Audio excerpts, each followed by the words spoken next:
Shalom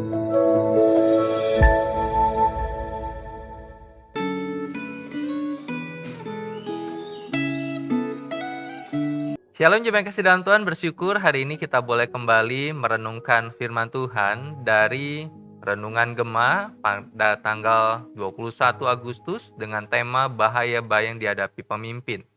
Terlebih dahulu saya mengajak kita untuk berdoa kepada Tuhan. Mari kita berdoa.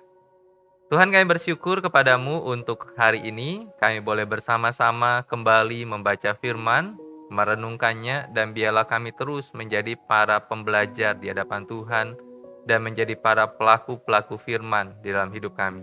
Kami menyerahkan semua dalam tangan-Mu, di dalam nama Tuhan Yesus kami berdoa. Amin. Saya mengajak kita membuka di dalam satu bagian firman Tuhan, yaitu 1 Korintus 9 ayat yang ke-27. 1 Korintus 9 ayat yang ke-27, saya akan baca dari Alkitab Terjemahan Baru 2. Demikianlah firman Tuhan. Namun, aku melatih tubuhku dan menguasainya supaya sesudah memberitakan Injil kepada orang lain, jangan aku sendiri ditolak. Bapak Ibu, tema kita hari ini adalah bahaya-bahaya yang dihadapi pemimpin. Kita akan secara khusus menyoroti tentang kata pemimpin itu sendiri. Ketika kita bicara tentang pemimpin, maka banyak orang memimpikan untuk menjadi seorang pemimpin. Di dalam lingkup apapun, ketika dia masih kecil, dia ingin menjadi pemimpin di kelasnya. Ketika dia di tengah-tengah keluarga, dia ingin menjadi pemimpin di dalam rumah tangganya. Ketika dia di dalam kehidupan kampus, dia ingin menjadi pemimpin di dalam kehidupan mahasiswa di sekitarnya. Termasuk ketika dia bekerja, dia rindu untuk menjadi pemimpin. Ada level-level di dalam pekerjaan, ada jabatan-jabatan, dan dia rindu, dia semakin bekerja, semakin disukai, semakin naik jenjang jabatan. Dan harapannya dia bisa mencapai jabatan yang tertinggi, menjadi pemimpin tertinggi di perusahaan di mana dia bekerja. Itu sesuatu yang lumrah terjadi, karena orang ingin menjadi pemimpin. Kenapa? Karena pemimpin mempunyai sebuah gambaran seseorang yang dihormati, seseorang yang disegani, seseorang yang tinggal menunjuk dan memberikan perintah dan orang lain melakukan perintah yang diberikan. Dan setiap orang menyukai itu. Tetapi tahukah kita tentang bahaya-bahaya seperti apa yang dihadapi oleh seorang pemimpin?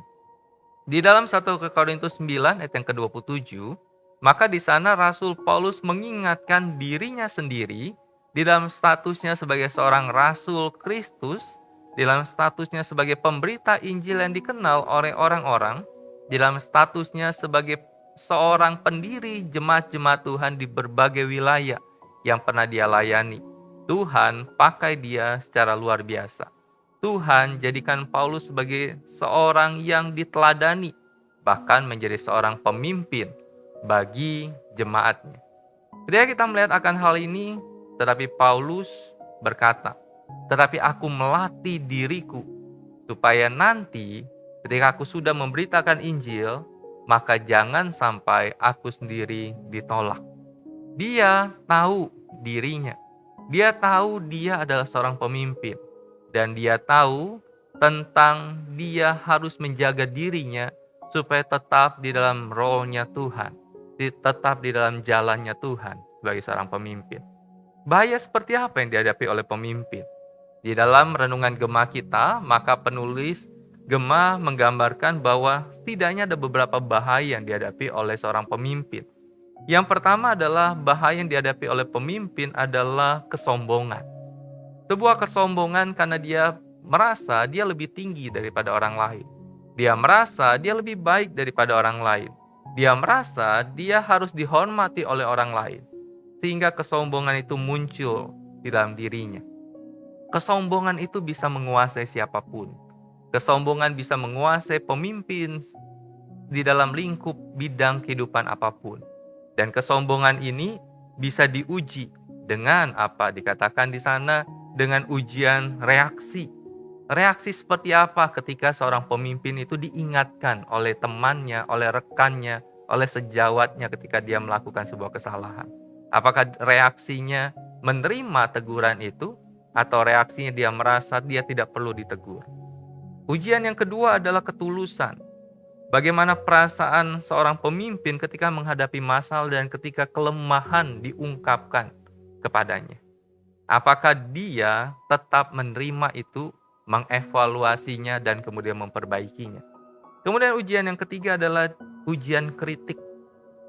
Ada berkata bahwa semakin tinggi pohon, semakin dia akan diterpa oleh angin yang besar. Demikian juga dengan pemimpin. Semakin tinggi seorang menjadi pemimpin, semakin kritikan itu begitu tajam dan begitu keras. Tetapi ketika ujian kritik ini dihadapi oleh seorang pemimpin, apakah dia menerima itu dan kemudian dia lapang dada untuk mendengar masukan bahkan kritik? Bahaya yang kedua yang dihadapi dan dituliskan oleh penulis Gema adalah popularitas. Popularitas dikenal. Jika seorang menjadi pemimpin, dia pasti dikenal. Ketika dia menjadi pemimpin di sebuah perusahaan, fotonya dipajang dan ada nama, ada jabatan di situ, dan di dalam setiap kegiatan-kegiatan khusus pasti dia diberikan kursi yang terbaik, diberikan posisi yang terbaik di situ. Popularitas. Ketika kita melihat akan hal ini, inilah dua bahaya yang digambarkan oleh penulis Gema tentang bahaya seperti apa yang dihadapi oleh seorang pemimpin. Tetapi ketika kita melihat bahwa benarkah itu yang menjadi penggumulan kita? Benarkah para pemimpin-pemimpin kita menghadapi bahaya-bahaya yang digambarkan tadi? Bagi saya, bisa jadi. Bisa jadi itu yang kita hadapi. Tetapi biarlah kita sebagai seorang pemimpin, kita senantiasa berjaga-jaga dan berdoa supaya kita jangan jatuh ke dalam pencobaan. Bapak Ibu, saya tidak tahu kita di dalam posisi pemimpin seperti apa. Ketika kita menjadi pemimpin di rumah tangga kita, ketika kita menjadi pemimpin di dalam kehidupan bergereja, menjadi penatua, menjadi hamba Tuhan, menjadi pembina, ketika kita menjadi pemimpin di perusahaan-perusahaan kita, ingatlah status kita, kepemimpinan itu, jabatan sebagai pemimpin adalah tanggung jawab yang Tuhan percayakan untuk kita dan kita akan mempertanggungjawabkan itu kepada Tuhan. Biarlah itu menjadi hal yang mengingatkan kita. Kita diberikan tanggung jawab posisi sebagai pemimpin untuk kita pakai untuk kemuliaan Tuhan. Tuhan tolong kita, Tuhan jagai kita, dan kita terus mendoakan para pemimpin kita supaya mereka tetap punya kerendahan hati, punya kondisi-kondisi sikap hati yang tetap lurus untuk hidup takut akan Tuhan. Kita berdoa.